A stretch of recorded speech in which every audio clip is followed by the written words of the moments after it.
Waqt il-programm Affarijiet at the Dome Foundation intervjena Joe Cordina li fis-sigħat li għaddew saru allegazzjonijiet infondati fil-konfront tiegħu mill-Ministru Tonio Fenech brabta mal-iskandlu tal-loti tal-commissions fuq ix-xiri taż-żejt.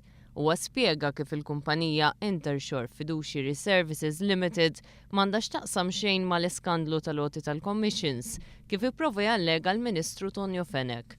Qal li bħal accountant fix-xogħol tiegħu jagħti diversi servizzi fost oħrajn li jwaqqaf kumpanija l-klijenti permezz tal-liċenzja tal-Awtorità Servizzi Finanzjarji u jidher huwa għal dawn il-klijenti.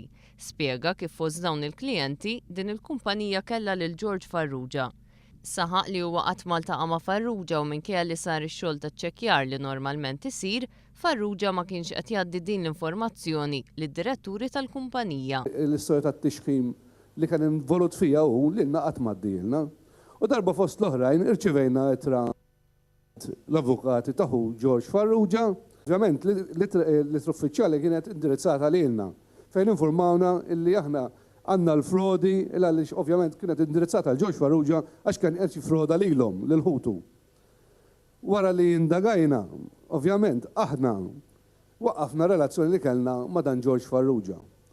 Issa, ovvjament, dan l-involvent ta' tixħim li kien involut fi George Farrugia, il-flus tiegħu ma deru qatt ma urina bijhom qatt ma qalilna xejn dwaru, aħna kull ma qegħdna qegħdin nagħmlu x-xogħol normali li jagħmlu kull min involut f'dan is-settur. Qal li hu George Farrugia akkużawh bi frodi f'ittra indirizzata lid-diretturi tal-kumpanija u Tonio Fenech approfitta minn dan u prova jimplikhom fl-iskandlu taż-żejt. Dan il-Ministru u l-Partit Nazzjonalista irnexxilhom jispinjaw din l-istorja. Xogħol ta' Amministratur Finanzjarju għamiltu dejjem senza interessi, għamilt l-aħjar l-istajt biex il-partit jibqa' jimxi l-qudiem u jiena qatt ma rid illi nħalli lill-Partit Nazzjonalista jinqeda bija biex fl-aħħar 15 ta' din kampanja elettorali li jilna naħdmu għalija din is-sija 15-il sena.